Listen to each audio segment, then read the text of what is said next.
नामकरण पछरे कौन रही पृष्ठभूमि किए आपणकर नामकरण करथिले? देखो नामकरण बहुत गुड़े दृष्टि अच्छी आज्ञा आम साधारणतः जो संप्रदाय निजक संपृक्त करूँ जमती गोटे परिवार रे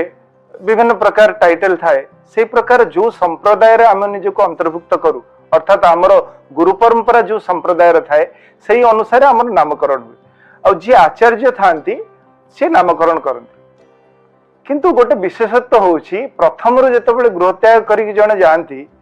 आम हूँ दशनामी सन्यास संप्रदाय समस्ते जो मान पछरे गिरिपुरी भारती सरस्वती इत्यादि लगी सन्यासी माने किंतु प्रथम थर एमती गला मात्र के सन्यास प्राप्त होती तार विधान अच्छी प्रथमे गोटे जगार गोटे आश्रम गुरु पाखरे किछि समय व्यतीत कलापर